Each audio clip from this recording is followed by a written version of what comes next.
पिञ्जरान्ते अद्यैव मे विशतमानसराजनं स प्राणप्रयाणसमये कफवातपित्तैः कण्ठावरोधनविधौ स्मरणं कुतस्ते। सीताराम सीताराम सीताराम सीताराम सीताराम सीताराम सीताराम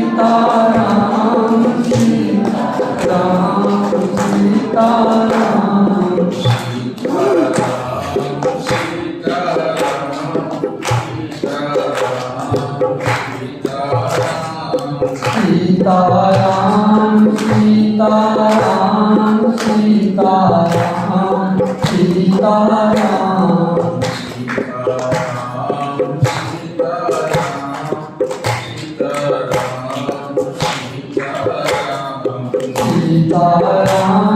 सीताराम सीताराम सीताराम सीताराम सीताराम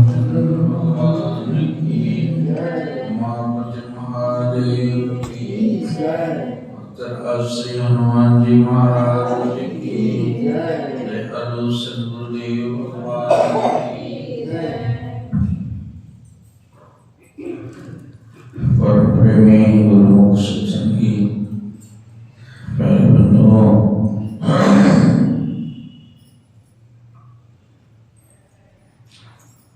भजन गाते हैं। यह सत्संग की गोष्ठी में बैठकर बड़े अच्छे अच्छे स्वर के भजन गाते हैं और प्राय भजन का अर्थ जो है वह आत्मनिवेदन का है।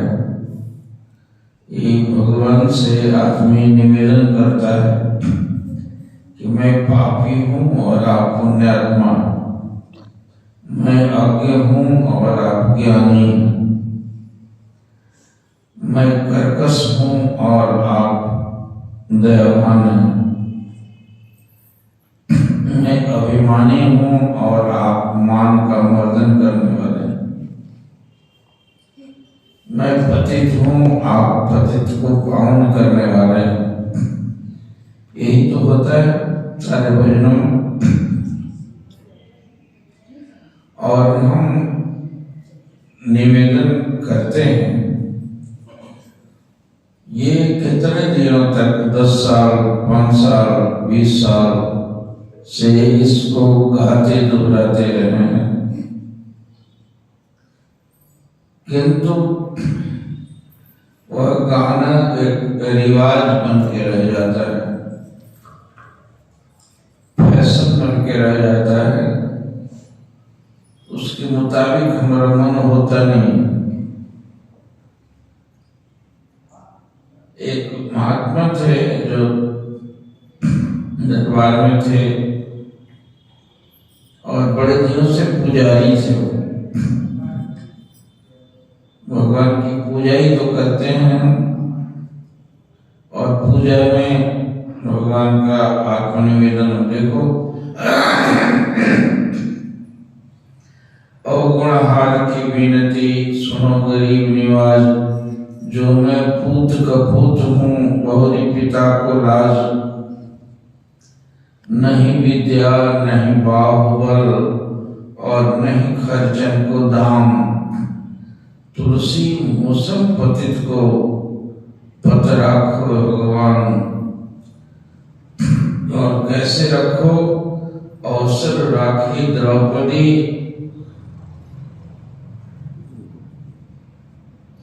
और प्रहलाद कहन सुनन को कछु नहीं, बस शरण पड़ेगी लाज।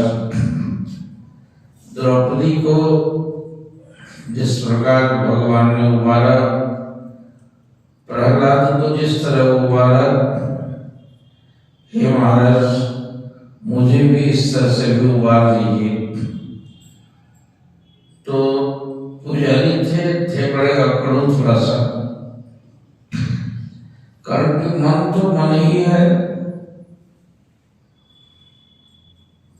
और पुजारी का मन असल में जो दीनता तो भीतर की है। ऐसा थोड़े है कि कपड़ा फाड़ देने से हम दीन हो जाएंगे, फटे हाल पहन लेने से हम दीन हो जाएंगे, कोई जरूरी नहीं है। वो दीनता तब है जबकि मुझे अपमान मिले और मुझे दुख न हो, मेरे मन के विपरीत हो और मुझे दुख न हो। तो पुजारी जी कभी कभी कहते थे कि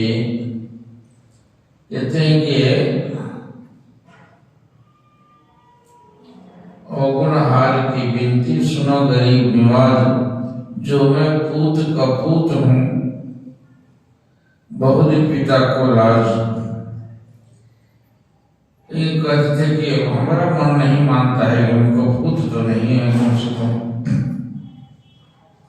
कपूत तो बहुत नालायक हो जाता है, बाप का पुत्र जो खराब होता है उसको कपूत कहते हैं। हम इतना पूजा पाठ करते हैं, हम कपूत कैसे हो जाएंगे? और पतित शब्द जो है बिहार में, मत बड़ा पतित आदमी हो, कहें कि अब हम इसका मन नहीं मानता है कि पतित तो नहीं है भाई, है उससे भी ज्यादा। पतित मानो होता क्या? गिरा हुआ। कहां से गिरा हुआ? छत पर से गिरा हुआ कि अपने श्रेय से गिरा हुआ? जो हमारा मंदिर है उससे गिरा हुआ को पतित कहते हैं। और गिरे हुए तो हम हैं। हमको लोभ गिराता है, हमको मोह गिराता है, हमको अभिमान गिराता है, हमको क्रोध गिराता है, हमको काम गिराता है। गिरते हैं, गिरे ही हुए रहते हैं, लेकिन मन नहीं मानता है कि हम पतित तो नहीं है कम से कम। और इसकी पहचान क्या है? यहां से गीत गाए, रो रो के भले गा लेंगे हम कि मुझसे पतित को पत्थर आंखो है हमारा, और वहां आंगन में जाके कोई कह रहे पतितवा, जूता निकाल के जड़ देंगे। अब बताओ, अभी तो तुमने ही कहा है ना, 10 आदमी के बीच में कह रहे हो कि पतित है, तो पतित कहने को गुस्सा क्यों आता है तुमको भाई? एक नहीं 25 वर्ष से आती आ रहे हो और पतित कह दिए तो क्या खराब लगे? अपने मुझसे कहते हो और हम कह दिए तो क्या बिगड़ गए भाई? इसका मतलब ये कहते हो, ऐसा मानते तो नहीं हो। उसी प्रकार सारे भजन में शुरू से ही जो तुमने भजन शुरू किया है, गाने वाले को सेटिंग होगा कि आज मुझे कौन सा भजन गाना है। वरना मोड़ के डायरी का रखा गया रहता है और ताल पर बैठा के क्या ये गा कर हम देखें कितना जमा देते हैं हम। और वैसा हम कह देते तुमको गाय को पका हुआ बैगन जैसे मुंह पूरा लेते हो, अपने तो तुम कह रहे हो पतित है, फिर गुस्सा आएगा। इसलिए जैसा कहते हैं वैसा हम होते नहीं। तो और 1 2 3 नहीं, 10 साल 20 साल से वही रटे जा रहे हैं। रट रट के शायद ढोलकी टूट गई, झाल कितनी बार फूट गया, गाते गाते दांत टूट गया, लेकिन मन टूटा नहीं। फायदा तो अभी सत्संग की बात जो कह गए बाबा जी, सत्संगम सततम करो। सत्संग परम औषधि है, सत्संग परम पद है। इसे सतत सत्संग करो, परम औषधि है, परम पद है। और सुनते भी हैं, कहते भी हैं, भाषण भी दे लेंगे, और वो उसके मुताबिक बनता क्यों नहीं यार? वो खाना बनाने के विधि के पाक की कि आज चटनी कैसे बनेगी, और उसमें छौंक लगा दिया जाएगा थोड़ा सा उसका हींग का, तो अच्छा लगेगा, और ऐसा करने से ऐसा हो जाएगा, ऐसा करने से ऐसा हो जाएगा, ऐसा करने से हो जाएगा, और एकदम चरखरा जब छौंका जाएगा तो एकदम सूंधी गंध जो है हींग का एकदम गमगमा देगा रसोई को। लेकिन कहा गया जीभ में स्वाद तो कुछ आया नहीं। तो ये गाना और करना दोनों दो तरह से होता है। इसलिए जरूरत इस बात की होती है, इस सत्संग की कक्षा में गुरु महाराज जी कहते थे कि सत्संग वो ऐसा आईना है जहां तुम्हारे ठीक ठीक मन के स्वरूप को समझा दिया जाता है। अब तुम समझ लो कि हम कैसे हैं, हमको कैसा होना चाहिए, और होना तो पड़ेगा ही, पाठ करो चाहे चित्र पढ़ो, बिना उसकी गुजारा नहीं। और वो कितना दिन में हो जाएगा, कल से होना शुरू हो जाए या बूढ़े होते होते तक होना तो पड़ेगा ही, बिना कोई मन का कसेलापन जाएगा नहीं। और वो तुम्हारे हित का है, तुम्हारे हित के लिए कहा जाता है या गाया जाता है, सुना जाता है। और अभी ऐसे नहीं सुनोगे तो परिस्थिति और कुदरत तुमको सुनवा देगी, मनवा देगी, मानना तो पड़ेगा ही। पूरे ये संसार का धक्का है। गुरु महाराज जी की बातें बार बार कहा जाता है कि ये सत्संग जो है, गुरु महाराज जी का ये स्कूल जो है वो नर्मदा जी है। नर्मदा जी नदी है, नर्मदा मैया जैसे गंगा मैया, सरयू मैया होती हैं, जमुना माता कहलाती हैं। हमारे यहाँ नदियों को माता को उपमा दी गई है।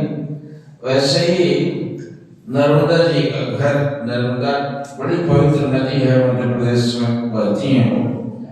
तो नर्मदा जी को कहा जाता है कि गुरु महाराज जी का घर नर्मदा जी की धारा है, और उसमें पहाड़ से निकलती है नदी, वहां से पत्थर टूट टूट के धारा में गिर जाता है, और अपने आप गिरते जाता है। टूटना पत्थर का काम है, और टूट के गिरता है जो, तो धारा के वेग के साथ में बहते हुए जाता है दूर दूर दूर दूर, मील, 2 मील, 10 मील, 20 मील, 50 मील, 100 मील दूर तक जाता है। और कितने टुकड़े होते हैं, कोई छोटा, कोई बड़ा, कोई कुछ बड़ा सा चट्टान होता है, कोई छोटा होता है, और एक दूसरे से टकराता है। टकरा के तो पत्थर जो जहां से पहाड़ से निकला तो नोकीला होता है, गिरा पत्थर पर पत्थर पड़ा तो नोक टूटेगा। यहाँ नहीं टूटेगा तो वहां जाते जाते इधर से भी टकराएगा, उधर से भी टकराएगा। 2-4 टुकड़े उधर से लगेंगे, 2-4 टुकड़े इधर से लगेंगे, और मील, 2 मील, 10 मील दूर जाते जाते वो जो ऐसे एकदम धार जैसा रहेगा, टकरा के गोल हो जाएगा। और आप उधर जाओ नदी मध्य प्रदेश में है, तो वहां पर इतने छोटे छोटे, कोई इतना बड़ा पत्थर, कोई इतना बड़ा, और नर्मदा का शिवलिंग के आकार का हो जाता है, टुकड़ा टुकड़ा हो जाके झोले में 10-5 लोग उठा के ले आते हैं, और शिव जी को तो प्राण प्रतिष्ठा करनी पड़ती है। लेकिन नर्मदा जी के पत्थर को, जो नर्मदेश्वर शिवलिंग कहा जाता है, उनको प्राण प्रतिष्ठा नहीं की जाती। नर्मदा के कंकड़ सब शंकर समान है, वो जहां भी रख दिया जाए घर में और तुरंत पूजा करने लगो, वो शंकर की पूजा का फल मिलता है उससे। तो वो जो नुकीला पत्थर था, टुकड़े टुकड़े हो गए, गोल टुकड़े हो गए, शिव जी बन गए। तो कहते थे गुरुमाल जी कि ये गुरुमाल जी का घर जो है नर्मदा जी की धारा है और इस धारा में टुकड़े टुकड़े होंगे। कोई मान की चोट देगा तो कोई अपमान का चोट लगाएगा और उस चोट से टुकड़े टुकड़े तो हो ही जाओगे। कड़वा कड़वापन तो तुम्हारा खत्म हो ही जाएगा। हाँ सत्य इस धारा में पड़े रहे तब। कई अभागे जो है अबूता के धारा को छोड़ के भाग खड़े होते हैं तो यहाँ धक्का नहीं खाओगे तो दुनिया का धक्का खाओगे। लाजमी वहां भी पढ़ने के लिए पढ़े ही रहे और यहाँ टुक ठोकर खाओगे तो शिव जी मन के पूजे जाओगे। महाराज जी कहते थे कि जो 5 साल 10 साल तक यहाँ रह गया, अरे वो आज न कल तो बाबा जी कह रहे हैं उसके पाँव पर पैसा तो चढ़ाया ही जाएगा भाई, इतने गलाए तो तुम बनी जाओगे। इसलिए केवल इतना ही कर दो कि तुम धारा में पड़े रहना, इससे अलग हटने की प्रयास मत करना, नहीं तो बहुत पड़ेगी मार। और संसार पीटता ही है, मारता है, सारे संसार में धक्के खाते हैं लोग। गुरु घर के धक्के तुम्हें उबार देंगे, तुम्हें देवता बना देंगे, तुम्हें शिव जी बना देंगे, तुम्हारी पूजा होने लगेगी। बर्दाश्त करो। केवल सबसे बड़ी चीज है बर्दाश्त करना। एक गुरु जी का चेहरा था, अब गुरु लोगों का तो अब तो गुरु लोग कहते वक्त भी डरते हैं कि भगत जी का मुंह बीजक मत जाए, बैगन जैसा पक मत जाए, नहीं तो जो भी एक गिलास पानी मिलता है वो भी नहीं मिलेगा। पहले के गुरु लोग नींद यदि लग गई तो उसमें काशी जीवा स्वामी हुए हैं काशी में, तो गाली देते थे लोग। बाप दादा 60 पुस्त की गाली भी, और क्या क्या नहीं करते थे गुरु लोग। सुना होगा किताबों में तो बड़ी लंबी लंबी बातें हैं, और जो गुरु घर का डांट मान बर्दाश्त करते थे वो आज किताबों में लिखे जाते हैं। तो पहले के गुरु लोग इस तरह से ये ऐसा करते थे, तो गुरु जी बात बात में डांटे, बात बात में डांटे, बात बात में डांटे। उसने कहा कि बेकार के तंग आ गए हैं, लगता है कि मेरा बेदाम का गुलाम बना लिया, हम छोड़ के चले जाते हैं, घर चले जाते हैं। तो मटकी लेके, पहले इस तरह का टैप का जमाना नहीं था, गुरु जी को स्नान करने के लिए नदी से पानी लाने जाता था। कहा कि वहीं घड़ा को छोड़ के हम चले जाएंगे लौट के, अब नहीं रहेंगे, तंग आ गए। बात बात में डांटते, बात बात में डांटते। तो बेचारा रात में गया पानी लाने के लिए, तो घड़ा को भर के और जब जाने लगा, तो जीवन बनाना होता है तो वो घड़ा जो है वो आवाज बोलने लगा। कहा रे भागा, मेरे गुरु कुम्हार मिट्टी के शक्ल में फावड़ा से कोड़ कोड़ के इतना बड़ा लोंदा को ले आए थे खेत में से, और ले आके घर में कुम्हार क्या करता है, ऊपर से ठाठ से पटकता है ले आके, और फिर बड़ा बड़ा हुआ कि कुदाल के धार से पीटता है, या तो इतना मोटा लकड़ी का होता है डंडा, उससे पीट पीट के मेरे मालिक ने चूर कर दिया, नस से नस तोड़ दिए, और तोड़ के पूछ दिया एकदम। उसके बाद में सड़ा दिया, पुआल के साथ में डाल के लोग सड़ाते थे। 8 दिन 10 दिन तक सड़ के एकदम बजबजा जाए जब तब, तो लाभ से ऐसे रौंदता था, और फिर उसमें से निकाल के पटक के ऐसे कूटा जाता था कि थोड़ा बहुत कंकड़ हो तो ठीक हो जाएगी। और उसको कूट के उसने कूटा, मुझे इतना बड़ा लोंदा बना के कूट के एकदम चिकना कर दिया। उसमें से घास पात कंकड़ जितने थे तो हाथ से ऐसे ऐसे कर करके एक निकाल के फेंकता गया एकदम मक्खन जैसा बना लिया और पटक के किया और मुझे चाक पर चढ़ाया तो एकदम गस्ती आने लगी तो अपने कला कौशल से जो मिट्टी था खेत में लोग टट्टी पखाना करते थे और अब यहाँ आके चाक पर चढ़ गया और घरोदा कर करके मुझे मटकी बनाया और मटकी बना के धूप में सुखाया तो उसमें भी जो टेढ़ा मेढ़ा अंग था तो हाथ भीतर दे के ऊपर से ठोका ठोक के जो टेढ़ा मेढ़ा अंग था ठीक किया और यदि उसमें एक कंकड़ भी रह जाता है तो बेकार की मेहनत खराब चली जाती उसको फिर धूप में सुखा के रंग के आवा के बीच में लकड़ी के बीच में मुझे एकदम जला दिया लाल आवा के बीच में रख दिया और कितने दिन तक उसी में एकदम पक के ठन ऐसे लाल हो गई और फिर भी ठोक के बाजार में सजा के रखा लोग मुझे खरीद के ले आए तो कहाँ मिट्टी में मैं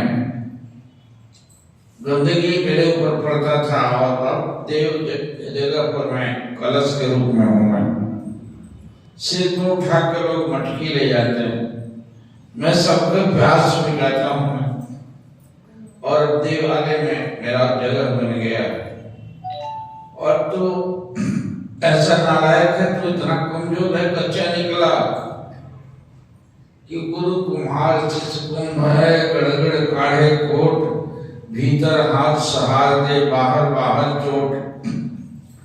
चोट देना उसका मकसद नहीं है चोट देकर तुमको तोड़ना थोड़े चाहता है वो हाथ भीतर में दे के तब चोट देता है कि ये टेढ़ापन तुम्हारा दूर करेगा और उसका काम है दूर करना और उस टेढ़ेपन को सीधा कर देगा तभी तो पूजा जाओगे किसी दिन पूजने के लायक बनोगे और ठोकाई के वक्त में यदि कदराही करोगे तो ऐसे ही फिर टूट के फिर चाक पर जाओगे कबीर कहते हैं कबीरा खूब गुरु रस पिया बाकी बची न छाक पाका कुलस कुम्हार का चढ़े न दूधी चाक ये जो पक गया वो फिर दोबारा चाक पर नहीं आएगा इसलिए कबीर इत्यादि महापुरुष कहते हैं कि मैंने तो खूब गुरु रस का छक के पान किया मैंने और मेरे गुरु कृपालु ने इतना मुझे मोम जैसा मक्खन बना दिया कि आज जिस किसी के पास भी जाता हूँ मैं तो देखते ही लोग कहते हैं कि ये किसी गुरु का सपूत है किसी अच्छे कुम्हार के हाथ में पड़ा हुआ है मेरे जीवन को देख के मेरे बोलने को देख के मेरे निगाह को देख के वह मेरे ऊपर कृपालु होके लोग मेरी पूजा करते हैं और आज मैं संत के रूप में मुझे खड़ा कर दिया समाज में लाकर उसने ये बनने के लिए गुरु महाराज जी का घर देते हैं इसीलिए कि नर्मदा जी का घर है ये नर्मदा जी का घर तुम्हारे टेढ़ेपन को दूर करने के लिए है न कि तोड़ के चूर थोड़े कर दिया जाता है टेढ़ापन दूर हो जाओगे नर्मदेश्वर शिवलिंग बन के पूजे जाओगे और यदि नहीं बच के किनारे धारा से किनारे रहोगे तो टेढ़े ही रहोगे फिर तो क्या होगा लेटरिन में नीचे फर्श में लगा दिए जाओगे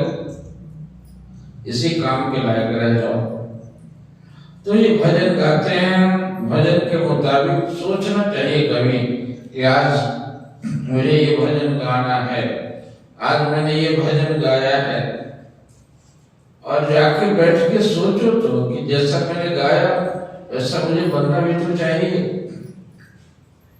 और बनेंगे कब इतने दिनों में सालों में नहीं बन गए एक केवल राग की वस्तु बन के रह गया विराग कब आएगा मेरे अंदर में भजन के मुताबिक हमारा जीवन हमारा मन हमारा दिनचर्या कब बनेगी उसके मुताबिक नहीं बनता है यार पूजा कर के भगवान घिस जाए तो घिस जाए हमारा मन नहीं घिसेगा है और ये गुरु के साहिब भी कहते हैं, वेदांत की परिभाषा में आचार्य लोग कहते हैं, बड़े बड़े लोग जो हो गए हैं वो बताते हैं कि तुम्हें मंदिर में पूजा चढ़ाना और जूठा मरना, टोकरी ढोना, गोबर निकालना, आए गए को रोटी पकाना, उनको थाली उठा के खिलाना, और सब में तुम्हारे मन में यदि जरा भी ये खराब तो ये अच्छा, ये पवित्र ये अपवित्र, ये भावना जब तक नहीं जाएगा तब तक तो तुम बन ही नहीं सकते हो। बनने का लक्षण नहीं है। बड़े बड़े गुरु लोगों के जीवन को उठा कर देखो, कभी किस रूप में दिखाई पड़ते हैं, दूसरे जगह जाकर देखो तो कुछ और ही करते हैं। आज जो इस पर बैठ के बोलने के लायक ठाकुर साहब ने बनाया है, हम लोगों ने यही पाठ पढ़ा। टिक्का लगावे, त्रिपुंड कैसे लगावे, सीधा लगावे कि बढ़िया लगावे, ये नहीं सिखाया गया था। वो तो डांट लगती थी बड़ों की और एकदम गरजते थे लोग। हम लोग के वक्त में तो ऐसे थे कि लाठी लेके गाली से ही बात निकलती थी। और गुरु घर के किसी भी काम को छोटा नहीं समझा गया। झाड़ू लगाने से लेकर, रोटी पकाने से लेकर, गोबर निकालने से, जो बूढ़े बुजुर्ग हुए उनकी सेवा, उनके मकान से लेके, मंदिर की पूजा से लेके, सब एक जैसा और सब पूजा है मेरे ठाकुर की। और इसी तरीके से ये मन को खपाया गया, मन को बनाया गया। और नहीं तो बच बच के यदि ठुकराएगा नहीं तो फिर ये तीखापन रह जाएगा, जीवन भर कसालेगा, जीवन भर मान और अपमान से जुझाते रहेगा, और उसको तो निकाल देना पड़ेगा। और निकालने का तरीका यही है, ये इसी गुरु घर में बैठ के बनाया जाता है। अब उस फूल की कहानी कहीं मैं पढ़ा था, मैगजीन में निकला था कि एक गुलाब का पेड़ था, बड़े बड़े ऐसे गुलाब का फूल खिला हुआ था। वहां एक पत्थर था और उस पत्थर पर लोग लात दे के ऊंचा डाली झुका के और फूल तोड़ के मंदिर में ले जाते थे। तो फूल एक दिन उस पर हंस दिया, कहा कि देखो एक तुम्हारा भी जीवन है, तुम्हारे ऊपर सवेरे सवेरे 20 आदमी के लात लगती है, और मेरा जीवन देखो, मैं खिला हुआ हूं और शिव जी पर चढ़ता हूं। और देखो हमारा जीवन कैसा है, तुम्हारा जीवन कैसा है।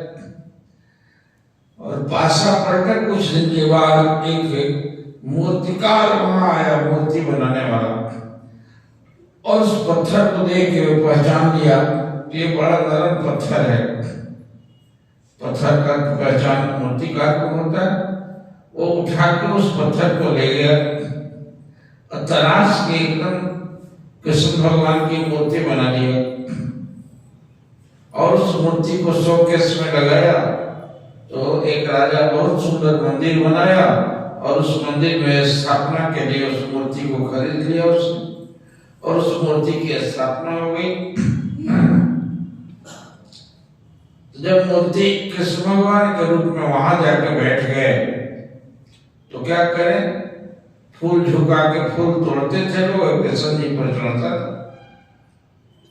तो उस मूर्ति ने कहा कि देखो जो लात लगता था, तो आज मैं देव मंदिर में मेरी पूजा हो रही है, और तुम चढ़ोगे, सूखने के बाद फेंक दिया जाएगा या जला दिया जाएगा। और मुझे रोज सुबह सुबह तुम ताने देते थे, मुझे लात लगती थी, तो मैं आज पूजित हो रहा हूं, और तुम इस पर इतराते थे तो आज तुमको ठोकर लगती। इसीलिए मन को मिटाओ, मारो मन को, और मारोगे तो किसी दिन पूजे जाओगे, बचा के रखोगे इस दिन तक ठोकर खाओगे। ये कटु सत्य है जो इस गुरु घर की शिक्षा है। दंडोत कराया जाता है, छोटी से छोटी सेवा को उसकी सराहना की गई है दरबार में। हमारा पूरा गुरु दरबार सेवा का दरबार है। बड़े बड़े अमीर कबीर लोग, अरबपति लोग हैं, जाके देखो नंदी साहब में, वो जूठा बोलते हैं, लोग जूठा उठाते हैं और भाग सराहते हैं कि गुरु घर की मुझे सेवा मिली हुई है। इस सेवा से किसी दिन मेवा मिलने लगता है, और सेवा से जो जी चुराता है, जो इसमें कदराही करता है, जो टुकड़ा होने से, टकराहट से, दिल से जल के किनारे हटता है, वो कुछ बन नहीं पाता। ये पूरे जीवन का इतिहास उठा के मन में सोचता रहता हूं मैं। मेरे साथ के स्कूल था गुरु महाराज जी का, उस स्कूल में तरह तरह के लोग थे, बहुत सारे ऐसे थे। हमारे गुरु भाई महाशय जो गोबर निकालता था, हमारा गुरु भाई जब वो आवे तो ऑफिस में काम करते होते थे हम लोग, तो हम लोग को तो ऐसी भावना थी, ऐसा दिल था कि मेरे माँ लक्ष्मी घर का गोबर निकालना भी कितना बड़ा पुण्यात्मा है। उसको गोदी में भैया आओ और बैठा के साथ में बिठा लेते थे कुर्सी पर, उसके मुंह में मिठाई खिला देते थे, तो बिगड़ते थे, इसको सरका दीजिएगा, गोबर निकालने वाले को लेकर कुर्सी में बैठा दिया। और आज गोबर निकालने वाले को 10 आदमी मिठाई खिला रहे हैं, 10 तो पैसे चढ़ाए जा रहे हैं, और जो कहते थे कि उससे हटा देंगे, उनको आज पूछने वाला कोई नहीं है। न्याय तो ये हो जाता है, जो सेवा से जब जी चुराता है, जो अपने को मान पोषण करता है, मान को पालता है और अपमान पाता है, और जो गुरु महाराज की सेवा करे अपने मान को गिराता है, उसके मान को उस फूल की तरह से, देवता के उस मूर्ति की तरह से उसके ऊपर फूल चढ़ाया जाता है। ये इस घर का उसूल है। और मेरे सारे भजनों का से हम उपदेश नहीं करते, हम तो अपना आत्मनिवेदन उनको सुनाते हैं और उसके मुताबिक कोशिश करता हूँ कि उसके मुताबिक मेरा जीवन, मेरा हृदय वैसा बना हुआ रहे। सचमुच वे दया निधान है, सचमुच वे तरन तारण है, सचमुच वे पतित पावन है, और मैं पतित हूँ, मैं गिरा हूँ, मैं गिरता हूँ, तुरंत तुरंत लाभ मिला होते रहता हूँ मैं, और वे हमको उबारने वाले हैं।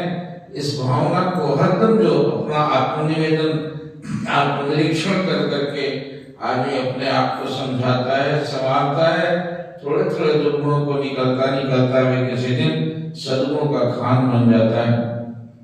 ये स्कूल, ये पाठशाला संतों की उसी काम के लिए है। यहाँ इंसान बनाया जाता है। सदगुरु भगवान का गीत गाते हैं हम लोग कि मानव को देव बनाते हो, पशु में मानवता लाते हो, मानव को देव बनाते हो, और साधन योग सिखाते हो। गुरुदेव तुम्हारी जय होवे, तुम मानव को देवता बनाते हो, पशु में देवता लाते हो। तुम महाराज, ये आपकी कृपा से ऐसा होता है। यदि हमारे अंदर की पशुता है तो उसको उनके सामने पेश करके अपने पशुता को समाप्त करने के लिए आगे बढ़े, अपना आत्मनिवेदन उनके चरणों में चढ़ाते रहें। किसी न किसी दिन सचमुच सही मानव में हम देव बन जाएंगे। हरि ओम। गुरुदेव